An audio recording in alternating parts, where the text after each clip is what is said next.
I think in a temporal way. I believe that doing the right thing, being your authentic self, is a timeless affair. It makes you immortal. It defines who you are, and that exists forever. See, I don't like writing trends. I don't like praising something to an extent where it feels like it's too much. Like calling this God. I was watching a episode of Love Island with my girlfriend, and Megan Thee Stallion came on, and the entire episode felt so gross to me because they were just like praising her. Oh, Megan Thee Stallion, Megan Thee Stallion, she's the best, she's great. And don't get this wrong, I like Megan Thee Stallion, I really do, but it just makes me feel awkward. Like they're trying to convince me that she's the greatest thing ever to come out. Like they want me to then start praising it like a cult. The same with Beyonce. The same with there's a lot of celebrities.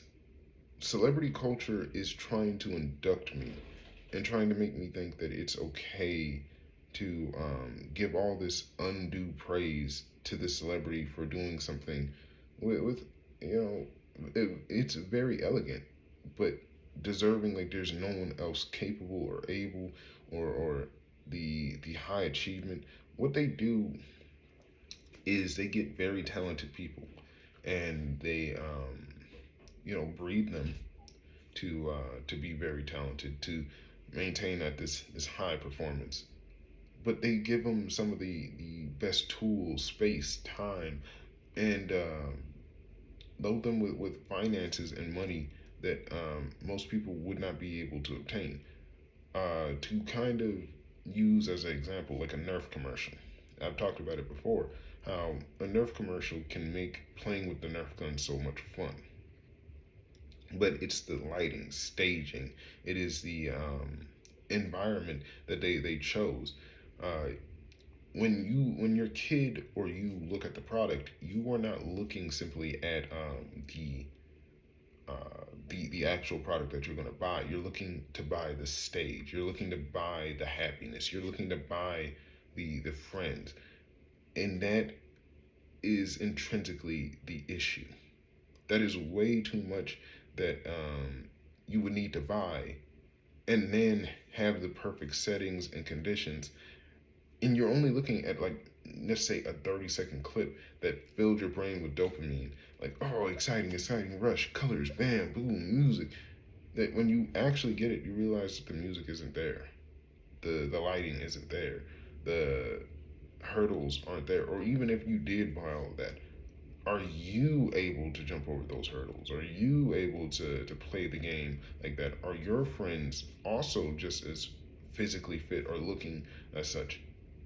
They're, I'm not saying that they couldn't be. I'm not saying that they're not, but you're looking for the perfect conditions.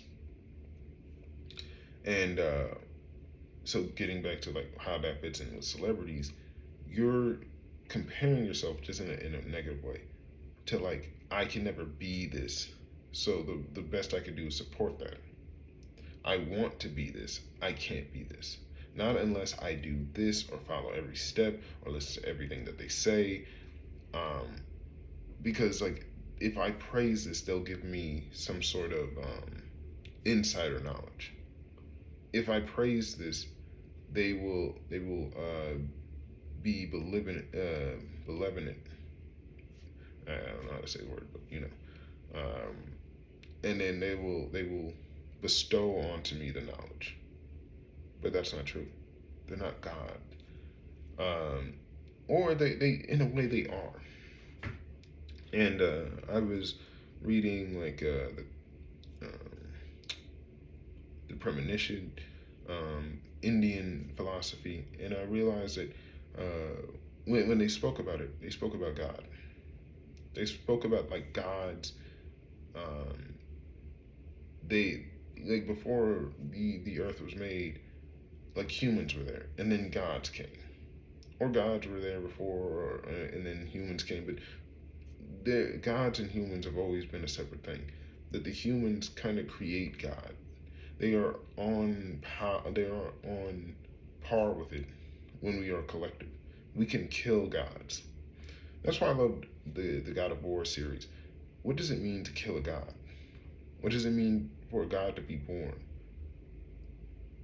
Gods, in my opinion, based on that thinking, are they are a collective idea. Let's just use the IRS. A very easy. We had come together. We said, hey, you know what? We need a way to make sure that revenue is paid, taxes are collected, all of that. We had said we need a system that is bigger, a set of rules, laws that no single man is going to be able to just overcome that. We are all going to follow those rules. So we made an institution, a name. It's not um, just one single person. It's not like Bob's gonna come to your house if you don't pay on time. No, it's the IRS. And anyone that's ever heard the IRS will know if the IRS is coming to you, you better start praying. And that's kind of like a very perfect example. You better start praying. Pray to God. The IRS is coming. That is a scary thing. But let's say, like, let's not use the IRS because it hasn't, happened. Let's use like Kodak or some big company in the 90s. Yeah, let's use those disposable picture developers. Before digital cameras came out, you had this camera film, and you would put it into the camera, take a picture. You would have to go to a kiosk at Walmart or Target or whatever, and you would have to pay some money to get those photos developed. That's why you had those physical copies. That's why, depending, you had those photo books in your house. But when the digital camera came out, people stopped collectively using it. Slow at first, then altogether. When smartphones became readily available, digital pictures, you could just send them, you could store them, you could save them. Um, they stopped being used. They stopped being as powerful. They used to run. They had, if they said, hey, you know what, we're going to boost the price, you would just have to suck that up and take it. But that's what happens when a god dies. A god dies because people stop believing in that God. They stop needing that God. Gods are afraid of people um, realizing that they had created the gods, that they had created this and can kill it. But it's not simply by just like, oh, we're going to go kill it by going after it. You could, if the god is small enough, you could directly. But it's far more easier to become indifferent to the god, not worried about the god's consequences, or being able to survive or weather the storm. For if a god sends down its wrath too long, then it will start to affect the other gods, and the other gods will decide to kill it. Um, because gods, it can only torture you so much. It can only destroy you so much, set a level of fear before it starts to affect everyone. Because it says, who are you praying to? Who are you actually afraid of? If you're afraid of too many things, um, you become a coward. You stay inside. You're alone. You sit there and only listen to yourself. They don't want you to be that afraid, to absolve yourself in that fear, because that fear will make you isolated. And those that are strong, the kings stand alone. See, those that let the fear take them, and then strong enough to get up and to realize what they fear is nothing. The true God, nothing. That's that's a powerful feat for something that makes even those gods, the demigods, however you want to call it, shaking their boots. What are they afraid of? The perfect idea, nothing. The absolute nothing. The thing that always and will forever be nothing. This thought and idea that is in everybody's head, yet they cannot comprehend it, not easily. That what does nothing look like? Does it look like a white wall? Does it look like black? Does it look like blue? Does it what does it taste like? What does it feel like? It's something that everyone has experienced yet cannot define. But however it's defined is understood. But moving back to the point, to be indifferent to a God, to no longer give it the sacrifices. See, your gods need to be appeased. That has been something that has been known from out all through time. Gods have always needed to be appeased. They needed to have something there. They needed to have someone speak about it, talk about it, fear it, keep it into cycle, tell their children to avoid or be wary. That's why we give the gods the chickens or a human sacrifice or blood or whatever. That some gods are nicer. They say, I don't need your direct flesh, but give me your money. That seems nicer, right? Give me your gold, give me your silver. But all of it is still of blood. See, every coin, every dollar is blood money. It's your time, it's your energy, it's your spirit, it's something of you. See, when you go to work at a job, let's say you make $15 an hour, whatever money you made, if you cut yourself at work, is that not blood? If you grow tired and angry, your relationship starts to drain because you're too tired from work to actually go and check up on your partner or significant other or whatever. That's of flesh, that's of blood, that's of time, that's of you. It's a sacrifice. It's a sacrifice disguised in many different ways. See, gods are clever. Gods aren't dumb. I think that people try to forget, like, gods are very aware, but they're like people can become too hung up in their hubris. Gods become narcissists very quick. That's why every depiction of them shows them doing something kind of irrational, so insane. That's why even the idea of becoming a god will end up destroying you. Now, maybe not now, but the time. Eventually, becoming, like, let's say, just using in the terms, because I like it like this. I know that the ancient Indian philosophy, just as gods, and then we in Western philosophy have just kind of understood that, like, hey, God, the ultimate God, and gods, it kind of gets confusing. So I like how it is coined demigods. And a lot of things are just demigods. Like, when you have a multitude, you could just say gods, and it still would make sense. But just demigods to just simplify it, just to make it separate. So every being is basically under the concept, the dome of the God, the one true God, the ultimate God, the ultimate power. We could just call it God.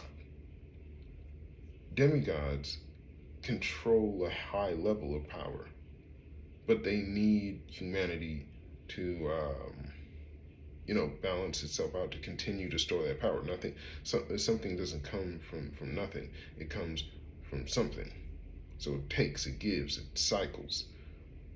Now, what people forget, or often they believe that under demigods is humans, but that's not true. Under demigods, right next to it, is humans. Under demigods are followers. Those are those that choose to worship them, that choose to appease them, but not work with them. See, you have power, maybe not as a single entity, but as as a collective. And those that understand that, because we all work in a collective. That's why anytime you're following the traffic laws, you're going to the grocery store and paying. Um, those that go to school, you are working with others. You are following the rules of a system. You are working together. And you're doing it so seamlessly that you don't need to have someone monitor you. You just kind of do it. But you don't. If you forget that and don't recognize that you're working in a group, you start to believe your own hubris, and then you start to fall into this realm of believing yourself a demigod. Ah ha ha! I am doing such great. Yes, and you might fall to the humorous. But the what I believe the truth is that when people become indifferent to your actions, when they see and recognize that you're just doing normal everyday tasks, that you are um, just utilizing basic everyday traits, things that were helped and made and created by someone else, and you are just following that very efficiently, and you could burn out. You become indifferent to it. You're no longer like cheering and clapping in this high intensity. In fact, and then others can see like, why are you so indifferent? And when they explain it and they see that perspective, that's when the fall off happens. But getting back to celebrities, why it's so important to understand why celebrities is because they are simply the same things, just given more opportunity. Like I'm not trying to say like they never did anything of hard work, because that's what confuses people. They are working very hard and yet given stuff. So they're using their natural talent, and they are hard workers, and they are given these things not because they are naturally talented, but because they are being used as a thing to aspire, a goal that is of high achieving. And you're using the companies to say, oh, the company acknowledged them, the God acknowledged them, the demigods have acknowledged them. They are the champion. If I defeat this, I can become the new champion. But when you recognize, like, hey, I'm just on par. Like I truly believe I'm on par with this champion, and I don't have to prove it to the demigods, because then they will just use me as the next champion, and I would have to work this hard and this intense for, like, I need to be in the spot of the demigod. I need to be in my own spot. And that's what confuses people. They're like, what? You're trying to be the demigod? It's like, yeah. Because why aspire to be the demigod's champion when I could be on par with the demigod? And that's how do you be on par with the demigod? Well, in fact, you just become a more authentic human. You say, yeah, maybe I can't shoot lightning out of my fingertips, but when you shoot that lightning, I put lightning rods, and now I get free electricity. I counteract you. To be a human is the strongest and greatest thing, because, at least to me, because it is a balance. It's a because of our ingenuity, because of our ability to adapt, to grow, to change, to explore, to try. Um, yes, I can fall at my knee and I can say, "Hey, you've bested me," but I can also get up, and when the shoe is on the other foot, do you do the same? And more times it's not. See, demigods get big heads. They get swollen. They start to believe in their own hubris. They will always exist in a form, but they reincarnate. They always reincarnate, but they hate to reincarnate because like they're always at risk of losing their power. Like what they are afraid of the nothingness. They're afraid of not existing the way that they are, and that's what gets them to do what they do. They say, oh, then they believe in their own immortality. They are they will come to exist again. They know this, but not exist as they are, and they love the taste of what they are. They love. Actually, to be honest with you, they're more afraid of like if I told you right now you're going to change, that what I'm going to tell you is going to make you different. How? You will be plagued with anxiety and concern, and beings like that thrive on being defined. That's where their power is. That people praise them for being defined. That's why I even laugh at the similar word divine, define. Someone probably uh, misheard and said, "Oh, these guys are defined," and they said, "Divine, yes, that sounds like a great name, Divine."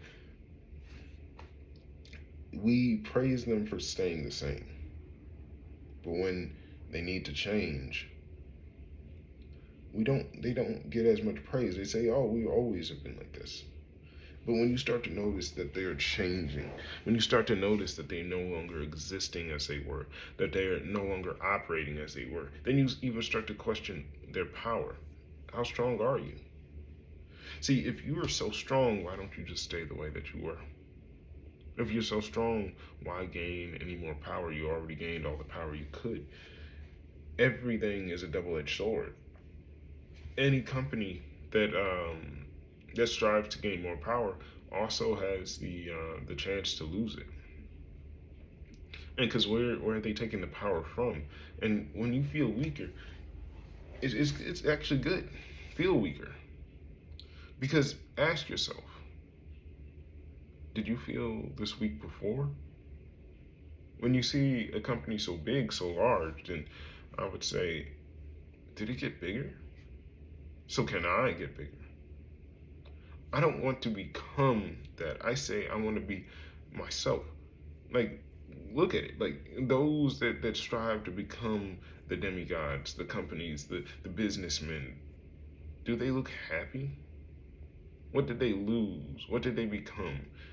They could never overthrow the seats. They can never become the CEOs themselves. They could, they could, but they end up kind of repeating the problem, the cycle. They look as miserable. For me, I don't want to be the next champion. I don't want to be the next demigod. I want to be I want to continue to be me.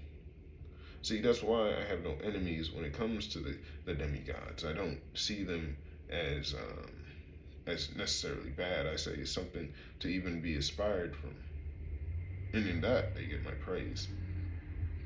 But it is I am indifferent to them.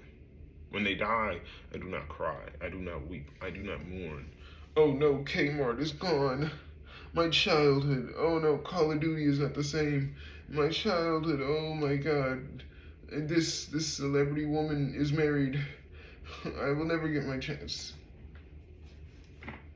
I say that just move on. Yes, let the hurt hurt. Remember the good times. In fact, when the tears come, they're never tears of just pure sadness. Their pain, their happiness, their joy. It is saying that I survived. It's just me. What does it mean? I'm very hungry right now, but I'll wrap it up soon. I look at celebrities not like just people. If I have like an issue of looking at someone like a normal person, then I say, why do I look at them differently? Let me break down. Let me sit there And even if it doesn't mean anything, like if they say it's pointless, then I say, well, then why does doing it feel good? If someone tells me something is pointless, if it means nothing, nothing is the power to gain. Nothing is always something to strive for. Wanting nothing, needing nothing, having nothing, but not feeling bad about it. Feeling nothing about having nothing. Sounds like the strongest thing that I could ever imagine. I don't need your help. I don't want your help. I never had your help, and I never will have your help. That sounds like a powerful statement to me. Yes, nothing can sound very, something to be very afraid of. Because eating nothing would add something to it. Eating nothing because you don't want anything to eat. That sounds strong. I I see those companies always trying to coerce me into saying that I need this, I need this, I need this. And then when I have it, it doesn't fill me with that joy or that happiness. It doesn't sometimes it doesn't give me what I need.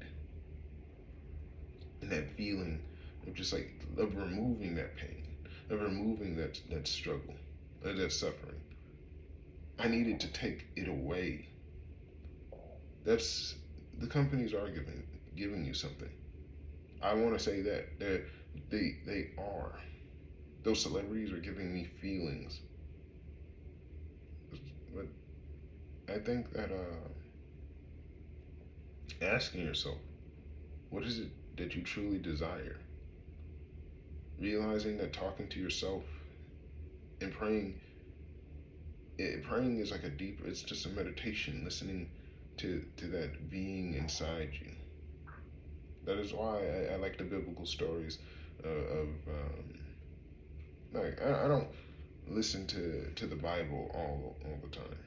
I'm not a Christian. I'm agnostic. But I also think that that one of my favorite stories or lessons is going into the closet and praying, and that is when you hear God. When you sit there and ask yourself truly, what do you want? What do you desire? Not not trying to be flashy and go to church. I never liked going to church. I never. It's like I don't say I hate it, but it was just like I never felt like I was in some spiritual connection.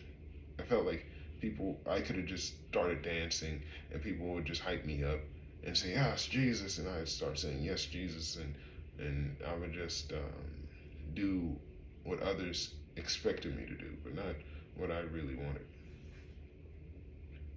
Like it disguised something. I just wanted to dance, and the only way to get the praises was to give up or say something that others had liked, but I didn't really feel strongly towards. To pray in the closet.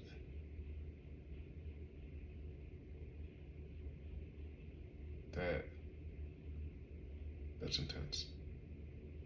To say nothing. To speak to nothing. To feel when you're feeling nothing at your lowest, and you then map and scan out and touch something, and you're like something is there. What is that?